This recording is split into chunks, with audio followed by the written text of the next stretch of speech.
Hello student, आज हम करेंगे डेप्रिसिएशन की जर्नल एंट्री क्या होगी है।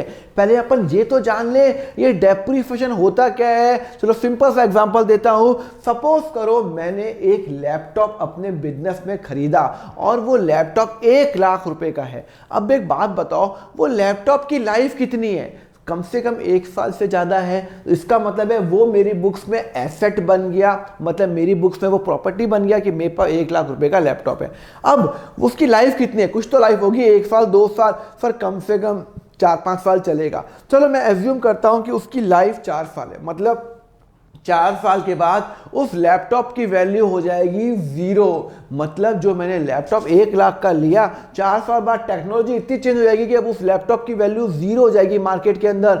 मतलब 1 लाख रुपए का मेरा नुकसान हो जाएगा 4th ईयर में। अरे 4th ईयर में होगा ना।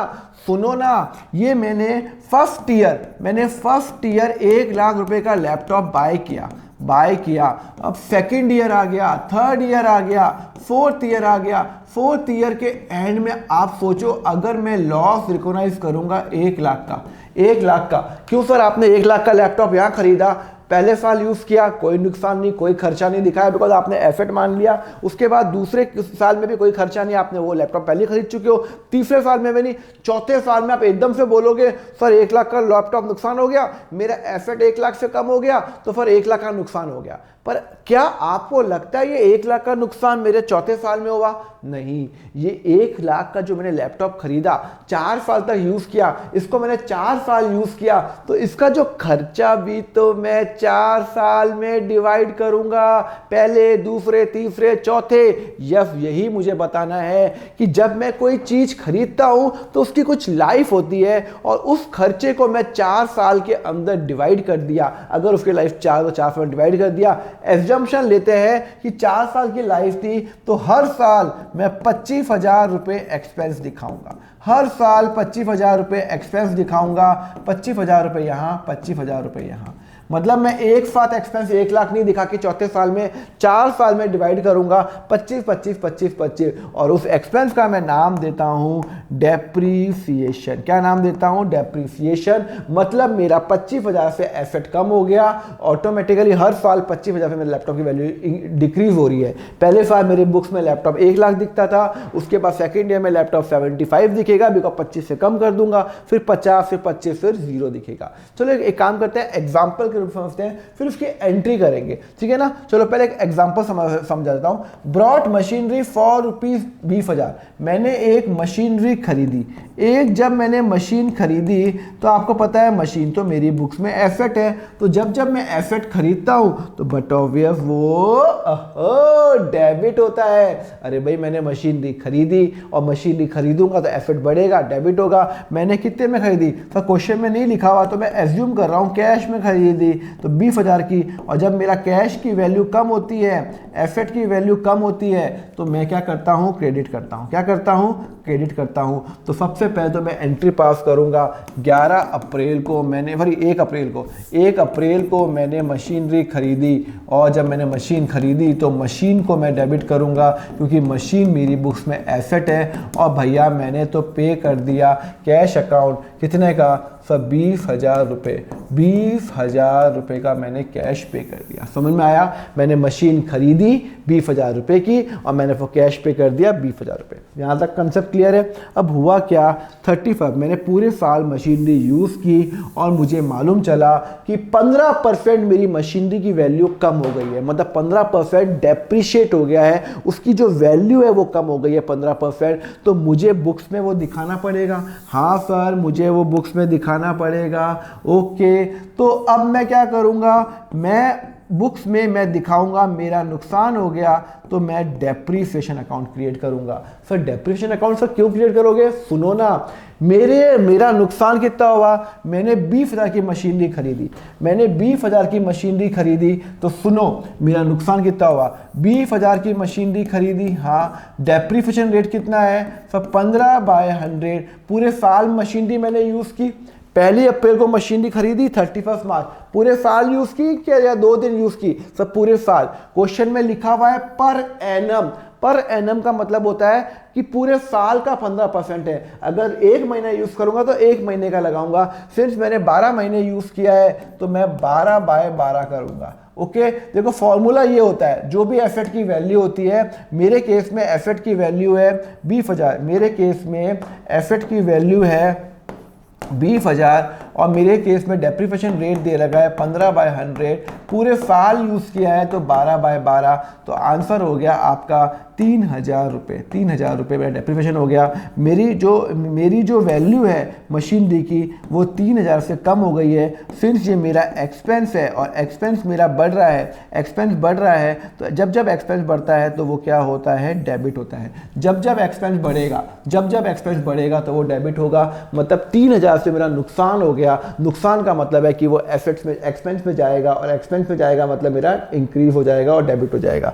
सर ये तो समझ में आ गया, पर सर एक बात बताओ, आपका डेप्रिसिएशन तो कम हो, आपका नुकसान हो गया, तो आप क्रेडिट क्या करोगे? अरे यार सोचो ना, 3,000 से अगर मेरी मशीनरी की वैल्यू कम भी तो हो रही है, अरे कम हो रही है ना मशीनरी की वैल्यू, तो इसका मतलब है मुझे मशीन की जो वैल्यू है, जो मैंने 20,000 दिखा रखी है, उसको कम करनी पड़ेगी। मशीन की वैल्यू मेरी कम करनी पड़ेगी 3,000 से, और ये मेरा एसेट है। और जब मेरा एसेट कम होता है, जब मेरा एसेट कम होता है तो वो क्या होता है, क्रेडिट होता है। मतलब सर देखो ना, मैंने 31 मार्च को मेरी मशीनरी की वैल्यू कम हो गई है, सिर्फ मैं अकाउंट में काटाकुटी नहीं कर सकता, तो मैं डेबिट को क्रेडिट कर दूंगा 3,000 रुपये से, और 15% 3,000 रुपये होता है, और उसको मैं डेबिट कर दूंगा। भाई मेरा नुकसान हो गया, डेप्रीसिएशन अकाउंट डेबिट 3,000 रुपये। क्लियर है नहीं क्लियर है? आपको समझ में आया? मेरा नुकसान कितने का हो गया, 3,000। तो 3,000 मेरा खर्चा दिख गया, खर्चा दिखता है तो मेरा एक्सपेंस हो गया, और मेरी मशीनरी की वैल्यू गिर गई 3,000 रुपये से, तो ये मेरी एंट्री हो गई है। क्लियर है, समझ में आया? चलो और एंट्री करते हैं। मैंने व्हीकल खरीदा, तो जब मैं व्हीकल खरीदता हूं तो भैया सिंपल सी बात है, मेरा व्हीकल एसेट है, तो व्हीकल अकाउंट डेबिट करूंगा। सपोज करो मैंने कैश में लिया, कितने का व्हीकल लिया भाई साहब, 4 लाख का। कितने का लिया सर? 4 लाख का व्हीकल लिया। ओके, कब लिया? 1 जून को लिया, 1 जून को लिया 22 को। ओके, मैंने एक नया व्हीकल लिया, तो व्हीकल मेरा एसेट है। जब एसेट बढ़ेगा, जब एसेट बढ़ेगा तो डेबिट होगा, और मैंने उसको कैश पे किया तो मेरा कैश कम हो गया, तो मेरा कैश जब कम होता है तो एसेट कम होता है, तो वो क्रेडिट हो जाएगा। सो ये तो क्लियर है, क्रिस्टल क्लियर है। अच्छा, हुआ क्या? डेप्रिसिएशन रेट लिखा हुआ है 6% per annum. Okay, 6% per annum. सुनो, ये पूरा साल है, ये 1 अप्रैल 2022 है, और ये 31 मार्च 2023 है। ओके, अब मुझे बात बताओ, डेप्रीसिएशन कब? 31 मार्च है। डेप्रीसिएशन की जो रेट है वो 6% पर एनम है। देखो पर एनम लिखी हुई है, डेप्रीसिएशन की जो रेट है वो पर एनम लिखी हुई है।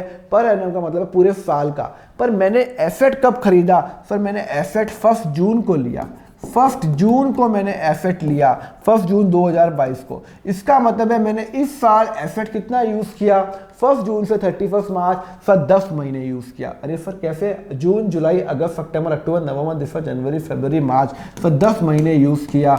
ओके, तो मैं डेप्रिसिएशन भी 10 महीने का लगाऊंगा। हाँ, तो डेप्रिसिएशन का फॉर्मूला क्या है? आपको पता है कितने का मैंने मशीनरी ली, एसेट अकाउंट, डेप्रिसिएशन रेट क्या है? सर 6% पर एनम लिखा हुआ है। देखो पर एनम लिखा हुआ है, और कितने महीने यूज किया? 10/12। मैंने 10 महीने का यूज किया, तो अगर पूरे साल का इतना है तो डिवाइडेड बाय 12 इंटू 10 महीने का मैं डेप्रिसिएशन निकालूंगा। कितना आ जाएगा सर? 1 मिनट, 4 लाख का 6% इंटू 10 डिवाइडेड बाई 12, सर 20,000 रुपये।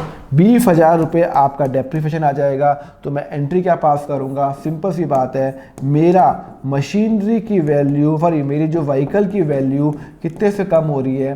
सर 20,000 से मेरी व्हीकल की वैल्यू कम हो रही है। व्हीकल मेरी बुक्स में एसेट आता है, और जब एसेट कम होता है तो क्रेडिट, और वो नुकसान हो गया 20,000 का, तो ये मेरा लॉस है, जिसको मैं एक्सपेंस भी बोलता हूँ। तो ये मेरा बढ़ रहा है, ये मेरा हो जाएगा डेबिट। फिर क्यों? क्योंकि जब एक्सपेंस बढ़ता है तो वो डेबिट हो जाएगा। तो मैं एंट्री करूंगा डेप्रीसिएशन अकाउंट डेबिट, क्योंकि मैं ये एंट्री 31 मार्च को कर रहा हूं।